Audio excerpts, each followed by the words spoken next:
الحمد للہ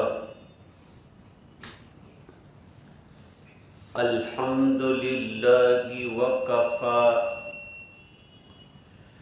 وسلام علی عباده الذین اصطفی خصوصا علی افضلهم وخاتم النبیین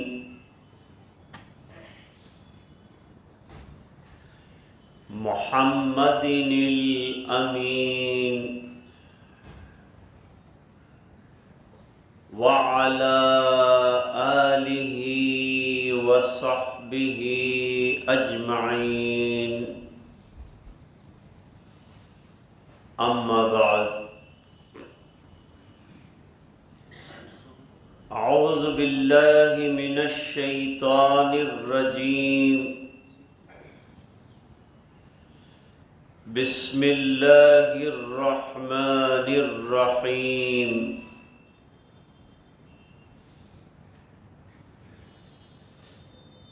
یا ایہا الذین آمنوا قوا انفسکم واہلیکم نارا وقودها الناس والحجارہ صدق اللہ العظیم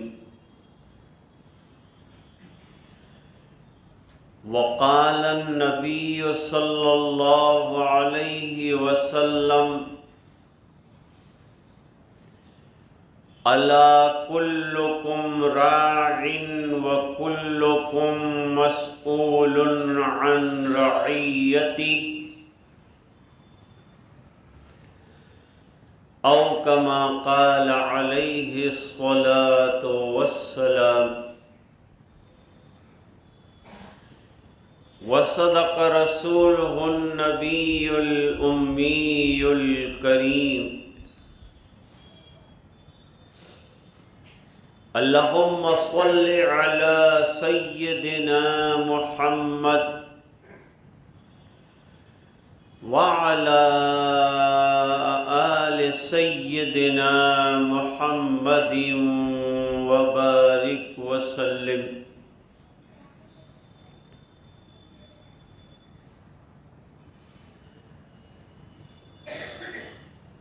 حضرت عائشہ صدیقہ رضی اللہ تعالی عنہا کے گھر پر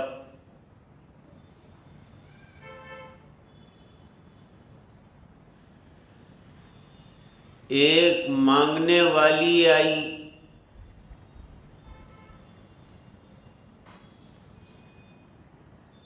اور مانگنے والی کے ساتھ 2 بچے بھی تھے۔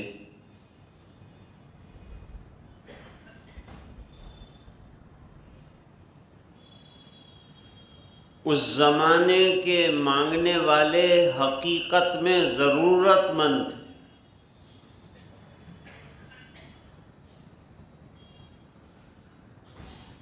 ایک تو دھندہ داری مانگنے والے ہوتے ہیں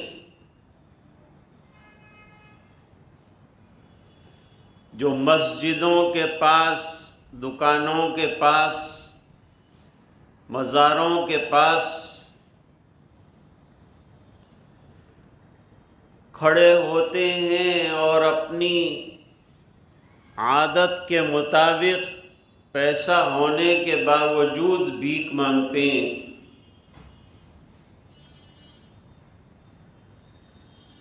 ایسے لوگوں کو تو دینا ہی نہیں چاہیے۔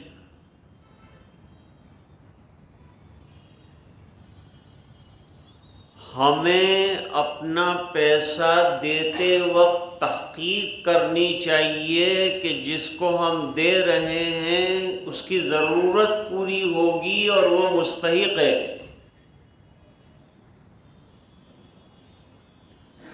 زکوٰۃ کا مسئلہ بھی یہی ہے۔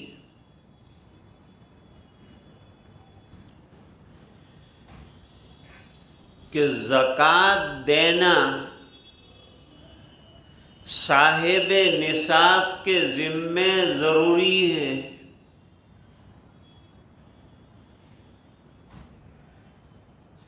لیکن دینے سے پہلے کس کو دیا جا رہا ہے اس کی تحقیق کر کے مستحق تک زکوٰۃ پہنچانا ضروری ہے۔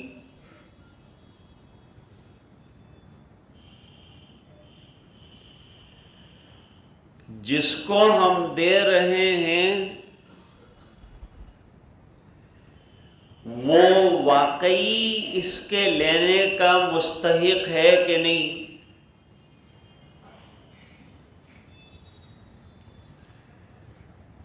ورنہ اگر تحقیق کیے بغیر زکوٰۃ دے دی تو زکوٰۃ ادا نہیں ہوتی۔ ہمیں کوشش کرنی چاہیے کہ ہماری زکوٰۃیں مستحقین ضرورت مندوں تک پہنچیں۔ خیر یہ واقعی ضرورت مند خاتون تھی، اپنے ساتھ 2 بچے بھوکے لے کر آئی تھی، 2 بچیاں تھیں۔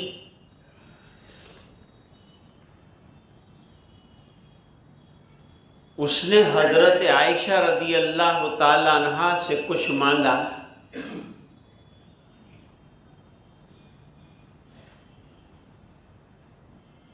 نبی کریم صلی اللہ علیہ وسلم کے کاشانے میں تلاش کی گئی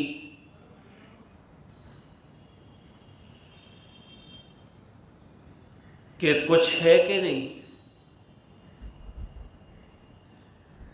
بہت محنت کے بعد حضرت عائشہ رضی اللہ تعالی عنہا کو ایک کھجور ملی۔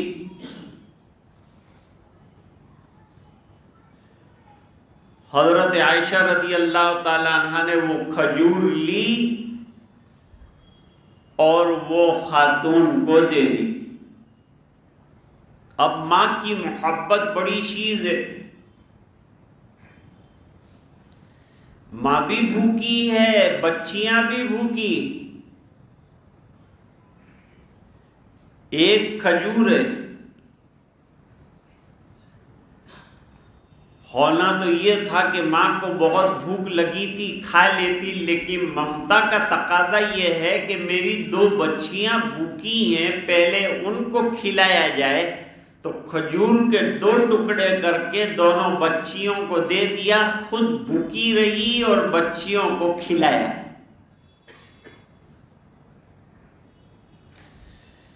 ظاہری بات ہے کہ ماں باپ کو اپنی اولاد کی بڑی فکر ہوتی ہے اور ہونی بھی چاہیے۔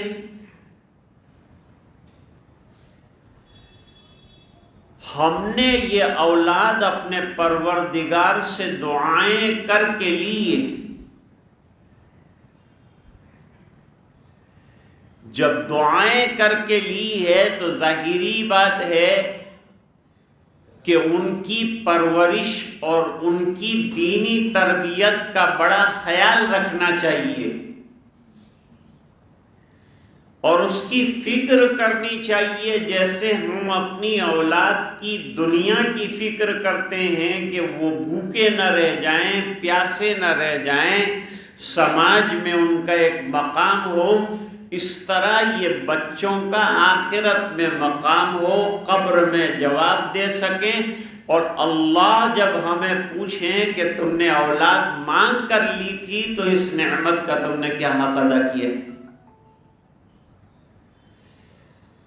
اور نعمت کا حق یہ ہے کہ بچوں کی دینی پرورش اور دینی تربیت کی جائے۔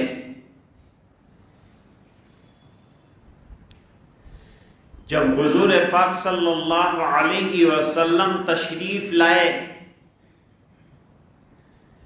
تو حضرت عائشہ رضی اللہ تعالی عنہا بڑی حیران تھی، یہ واقعے کو دیکھ کر بڑی پریشان تھی۔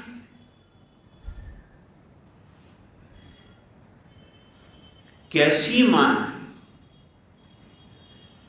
اپنی اولاد کو آدھا آدھا کھجور دے دیا اور خود بھوکی رہی، خود کی بھوک کی پرواہ نہیں کی، بچیوں کا پیٹ بھرنے کی فکر کی۔ یہ ماجرا حضور کے سامنے ذکر ہوا۔ آپ صلی اللہ علیہ وسلم نے چند باتیں ارشاد فرمائی۔ ایک تو حضرت عائشہ نے کہا کاش ہمارے گھر میں آج زیادہ کھانا ہوتا، زیادہ کھجوریں ہوتی تو ہم ماں اور بچیوں کا پیٹ بھر جائے اتنا دیتے۔ حضرت عائشہ کچھ بچا کے نہیں رکھتی تھی، منو ٹنو کھانا آتا تھا، خود روزے سے ہوتی تھی، افطار سے پہلے پہلے گھر کے اندر گوشت کا ایک ٹکڑا بھی نہیں ہوتا تھا۔ سخاوت میں بہت آگے ہیں حضرت عائشہ رضی اللہ تعالیٰ عنہ۔ دوسری ازواج بھی دینے میں بہت آگے ہیں۔ حضور پاک صلی اللہ علیہ وسلم سے جود و سخا کے سبق سیکھیں۔ آپ صلی اللہ علیہ وسلم نے فرمایا عائشہ تمہارا جذبہ بڑا اچھا ہے کہ زیادہ ہوتا تو پیٹ بھر دیتی تم، لیکن گھر سے صرف ایک کھجور نکلا اور وہ بھی آدھا آدھا ٹکڑا دیا گیا، اس کو معمولی مت سمجھنا۔ اگر اخلاص کے ساتھ دیا گیا ہے تو کھجور کا یہ ٹکڑا جہنم میں جانے سے رکاوٹ بن جائے گا۔ اور حدیث شریف میں بڑا مشہور جملہ آیا، اتقوا النار، جہنم بڑی خطرناک جگہ ہے، اس سے اپنے آپ کو بچاؤ۔ یہ ایمان ہم لائے ہیں اسی لیے کہ ہم جہنم سے بچ جائیں، یہ ایمان ہم نے اسی لیے قبول کیا ہے کہ ہماری اولاد جہنم سے بچ جائے، اور اس کی فکر سب سے زیادہ کرنی ہے کہ ہم اور ہماری اولاد خالی دنیا میں آرام سے رہیں، یہ نہیں بلکہ آخرت ان کی سدھر جائے، آخرت سنور جائے، اور ایسی بہترین تربیت ہو جائے کہ جس کے نتیجے میں ہماری اولاد بھی ہمارے ساتھ جنت میں۔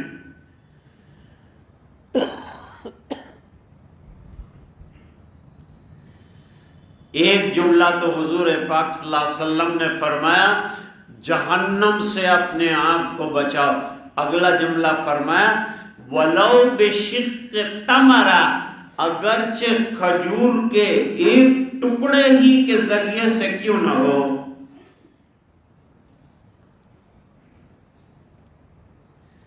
موجودہ جو ماحول ہے، یہ ماحول اتنا خطرناک ہے کہ اس میں ہمارے بچے کا ایمان پر قائم رہنا، ہماری بچیوں کا پردے کے ساتھ ایمان پر قائم رہنا بہت مشکل ہے۔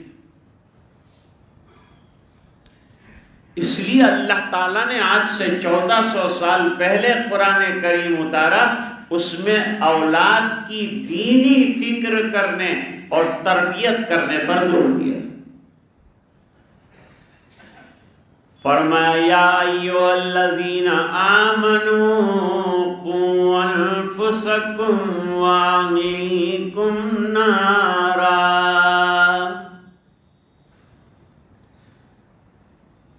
سب سے پہلے تو اپنی فکر کرو۔ ایسے خطرناک ماحول میں پہلے تو اپنے ایمان کے بچانے کی فکر کرو۔ اگر ہمارے پاس دولتیں ہیں، جواہر ہیں، قیمتی اور اسٹیٹس ہیں، ہمارے پاس پراپرٹیز ہیں، سب ہیں، لیکن دولت ایمان سے محروم ہے تو سب بیکار ہے۔ اس لیے سب سے پہلی چیز یہ ہے کہ اپنے ایمان کی بقا اور اپنے ایمان کا تحفظ از بس ضروری ہے۔ صحابہ کرام رات دن اس بات کی محنت کرتے تھے کہ ہمارا ایمان سلامت رہے، ہمارا ایمان کہیں نکل تو نہیں گیا۔ آج ہم دولت نکل گئی، مال نکل گیا، پیسہ نکل گیا، اس کی فکر کرتے ہیں، لیکن کہیں ہمارا ایمان تو نہیں نکل گیا، اس کے بارے میں فکر نہیں کرتے۔ صبح اٹھے تو ہم مسلمان ہو، رات سوئے تو ہم مسلمان ہو، دن میں کاروبار کریں تو ہمارا ایمانی نظریہ اور ہمارا ایمانی عقیدہ محفوظ رہے، اس کی ہمیں فکر کرنی چاہیے۔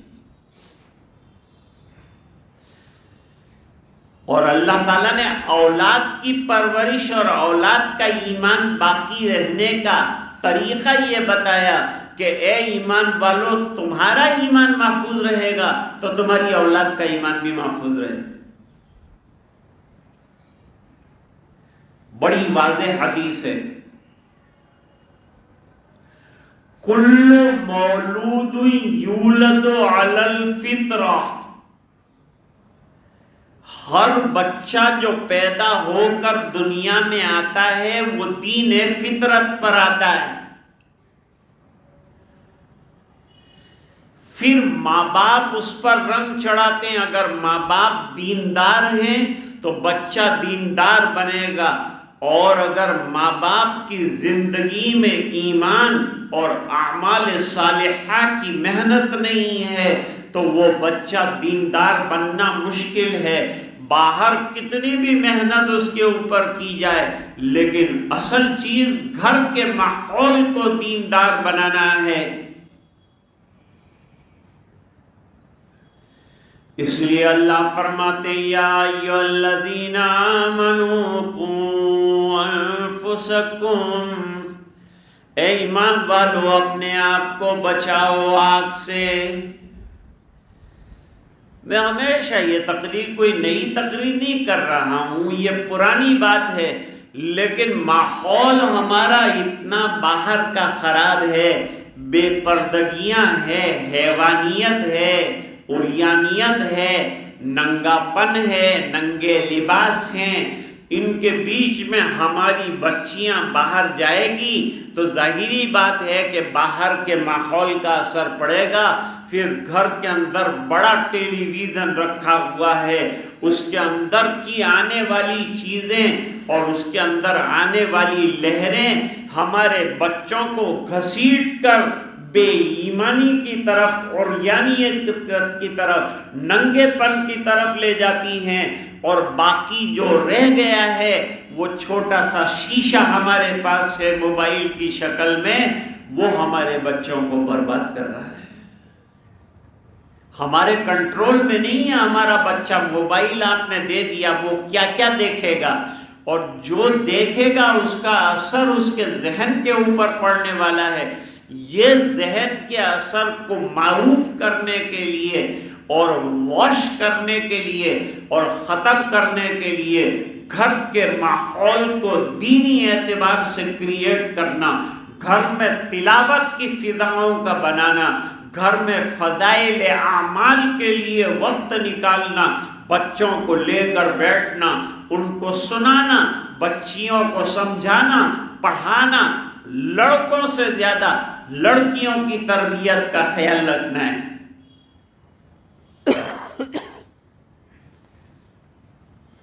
وجہ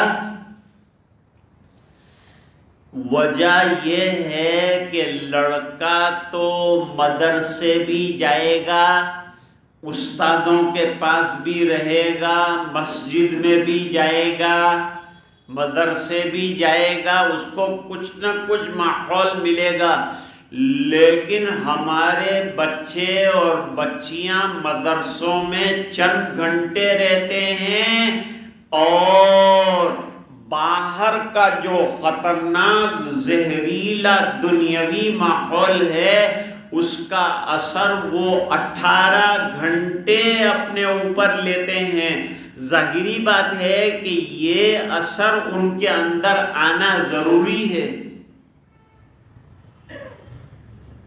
اس لیے گھر میں اب ماحول بنانے کے لیے اور گھر میں نظام بنانے کے لیے کیا کرنا چاہیے؟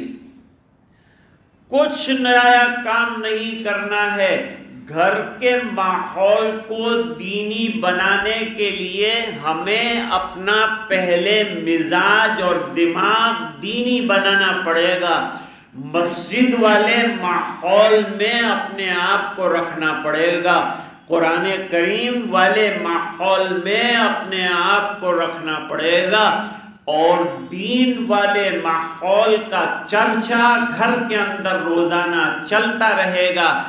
ماں نماز پڑھے گی پابندی کے ساتھ، جب نماز کا وقت ہو جائے ماں بہنیں سب کامیں چھوڑ کر ایک ہی کام کر لیں کہ ابھی اگر نماز پڑھنے کے لائق ہیں شرعی قانون کے اعتبار سے تو سب کام چھوڑ کر پہلے بچیوں کو سب کو لے کر نماز کے لیے کھڑا کریں، اور چھوٹے بچے ہیں تو ان کو مسجد کی طرف ہانکیں اور ان کو نماز کے لیے کہیں کہ جاؤ جا کر نماز پڑھ کے آؤ۔ رنگ ماں باپ کا چڑھتا ہے اولاد کے اوپر، فَأَبَوَاهُ يُهَوِّدَانِهِ أَوْ يُنَصِّرَانِهِ أَوْ يُمَجِّسَانِهِ أَوْ كَمَا قَالَ عَلَيْهِ الصَّلَاةُ وَالتَّسْلِيمُ۔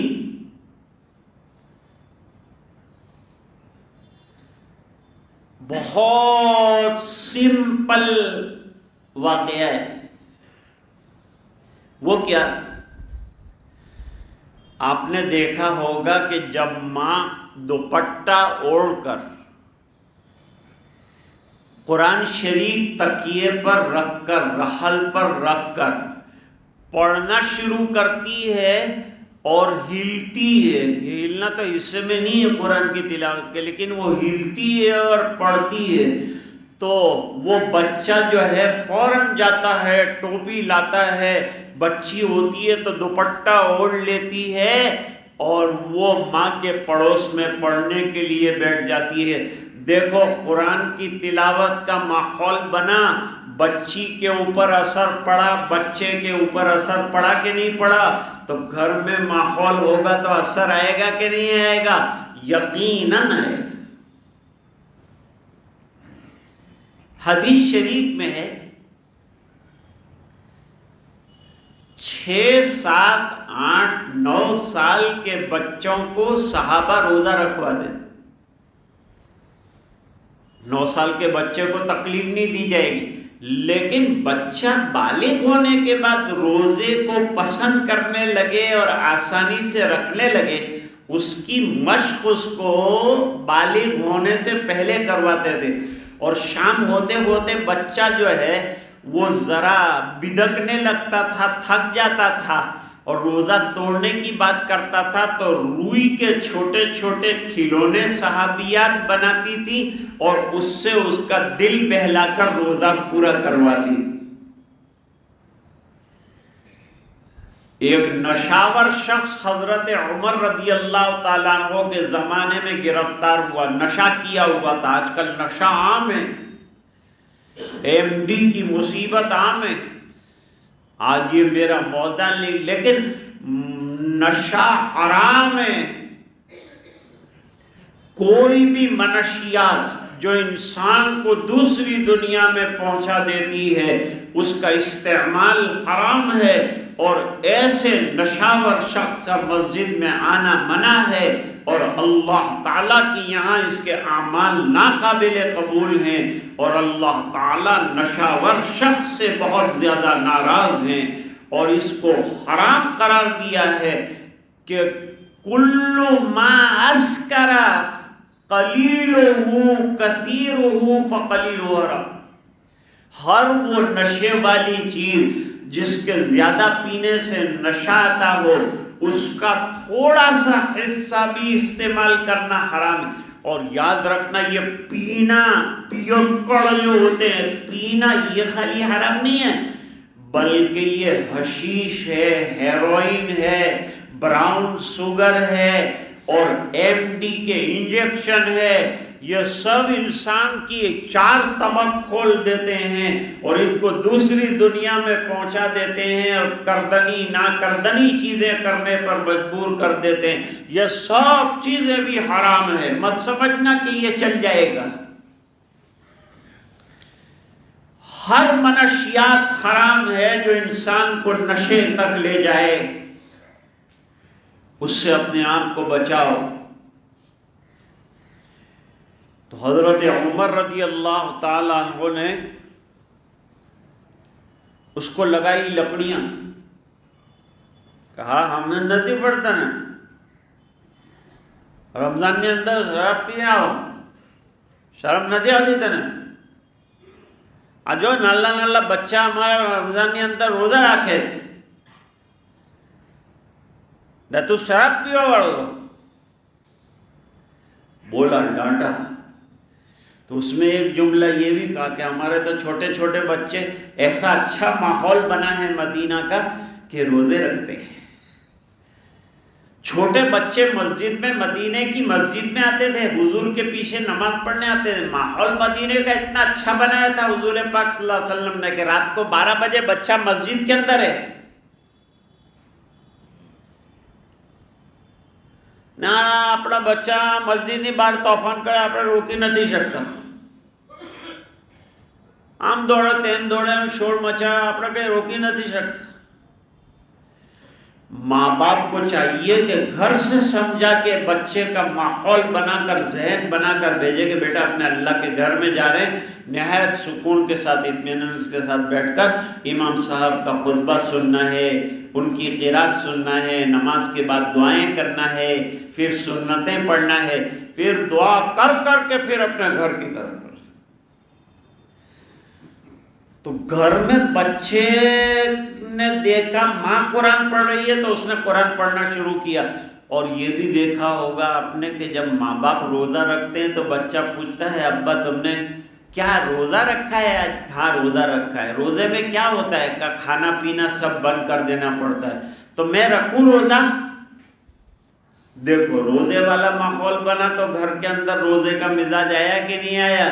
بچے کے اندر روزے کا شوق پیدا ہوا کہ نہیں ہوا؟ حضور پاک صلی اللہ علیہ وسلم نے فرمایا جس کی 2 بچیاں ہیں اور اس نے تربیت کی، اللہ تعالیٰ جنت کے اندر اس کو جگہ عطا فرمائیں گے اور میرا پڑوس نصیب فرمائیں گے. آج گھر کے انتہائی مہلک اور خطرناک ماحول، گھر کا ماحول خطرناک بن سکتا ہے، بنانا نہیں ہے، اس کو نکالنا ہے باہر. اور اس کو باہر نکالنے کے لیے باہر کی عریانیت اور ننگے پن کو دروازے کے اندر مت گھسنے دیجیے. لڑکیوں کو شرعی لباس پہنائیے، بہترین لباس پہنائیے، برقعے کا پابند بنائیے، روزانہ فضائل اعمال کی تعلیم کیجیے، اپنے بچوں کے لیے وقت نکالیے، ان کو لے کر بیٹھیے، روزانہ دینی تاریخی اچھے صحابہ صحابیات کے واقعات، بزرگوں کے واقعات سنائیے تاکہ ان کے دل دماغ کے اندر دین بھر جائے. باہر بددینی بھری جا رہی ہے. ایسے بددینی کے زمانے میں ایک ہی راستہ رہ جاتا ہے ہمارا گھر. ہم گھر میں پہلے تربیت کریں گے، پھر یہ حضرات علماء ہیں ان کے حوالے مدرسے میں بچے کو کیا جائے گا، وہاں ان کو تعلیم الاسلام میں عقائد پڑھائے جائیں گے، نمازوں کی مشق کرائی جائے گی، ان کو وضو سکھلایا جائے گا، تب جا کر کے ان کا دین انشاءاللہ مضبوط اور مستحکم ہوگا. ایسا دین بناؤ ان کا کہ دنیا کے کسی کنارے میں یہ چلے جائیں، ان کو ہلانے والا ہلا دے، ان کا گردن کٹ جائے لیکن ان کا ایمان نہ جائے. ان کا ایمان اتنا مضبوط اور قوی بنائیے، بہترین بنائیے. ہم میں سے ہر ایک کو اللہ تعالیٰ کے یہاں یہ سوال کیا جائے گا کہ جب نعمت تمہیں اولاد کی شکل میں چاہیے تھی تو میں نے تمہارے مانگنے پر دی، تو اب تمہارا تقاضا تو میں نے پورا کر دیا، تم نے اولاد مانگی میں نے دے دی. تو اب میرا تقاضا یہ ہے کہ ان کو پکا مسلمان بنا کر میرے دربار میں حاضر کرنا ہے، اس کے لیے محنت درکار ہے۔ گھر کا ماحول بنائیے، فضائل کی تعلیم کیجیے، بچیوں کو نماز کا پابند بنائیے، ان کو نماز کی تلقین کیجیے، نماز کا ماحول اچھا بنائیے۔ بہت پھیلا ہوا مضمون ہے، میں نے آدھا مضمون آپ کے سامنے بیان کیا ہے۔ وہ گھڑی ٹیں کر رہی ہے، کہتی ہے ختم کرو، اس بنا پر ہم جو ہے اپنے وقت پر ختم کرتے ہیں۔ اس کی چیچے زیادہ چلے اس سے پہلے ہم اپنی ٹینٹیں ختم کرتے ہیں۔ وآخر دعوانا الحمدللہ۔